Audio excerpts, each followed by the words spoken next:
الصيف تكثر فيه برشا عروسات، وزيدا ان شاء الله عيد الاضحى على ابواب، فاخترت وصفة بالحم العلوش او الحم الخروف، واللي هي اللحم المفور في الكسكيس والا اللحم العريس. نستحقوا ثوم، بصلة مقصوصة مكعبات، بصلة كبيرة، مغرفة كبيرة طماطم، ومغرفة كبيرة هريسة، ومن الأفضل تكون هريسة عربي، مغرفة صغيرة تابل وإلا تابل وكروية براس الحانوت، مغرفة صغيرة فلفل أسود، شطر مغرفة كبيرة كركم، ملح يبقى لكم حسب الذوق، ومغرفة صغيرة فلفل أحمر، شطر مغرفة كبيرة كليل،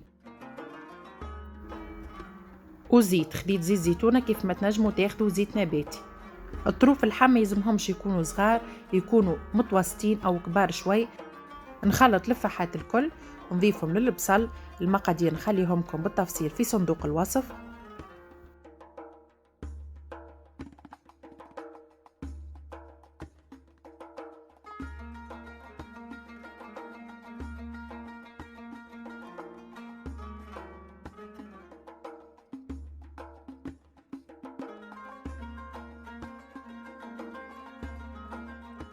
نخلطوهم بالباهي مع بعضهم ونزيدوهم للحم.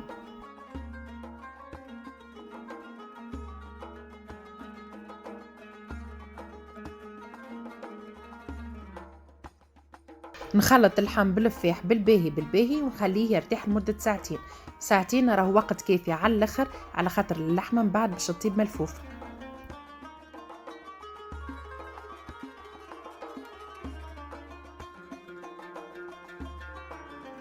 باش نلفوا اللحمات بالاوراق الزبده والبابي الومنيوم، نجموا ديريكت تلفوها بالبابي الومنيوم، لكن الالومنيوم ديريكت على اللحمه ماهوش صحي، فمن الافضل نحطوا اوراق الزبده قبل الالومنيوم.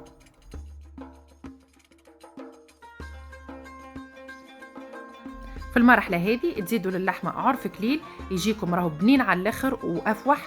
ما عنديش كليل هذاك علاش لفيتها جوست كان بالفحات اللي فوحتها.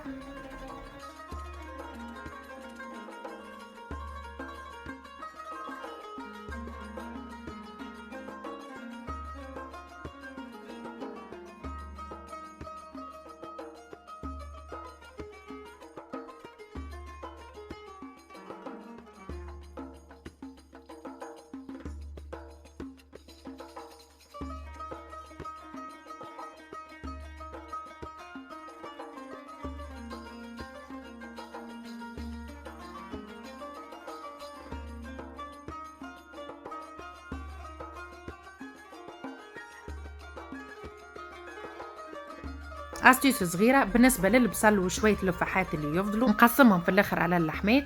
تنجم المرحلة دي تعملوهم اللون، تاخدوا شوية من البصل واللفاح وتزيدوهم للحمة مع عرف الكليل وتتلف مرة واحدة. في الوقت هذا نكونوا غلينا الماء، حطينا مقفول وغلينا فيه الماء ونحطوا عليه الكسكاس. اللحم بالطبيعة نحطوه في الكسكاس. لو كان عندكم بزايد اللحم معناتها فوق بعضه، من بعد ساعة ونص من الطياب نحو اللحم من الفوق ونحطوه من اللوطة، ونحطوا اللي من اللوطة من الفوق ونزيدوا عليه ساعة بالضبط ويطيب على نار قوية.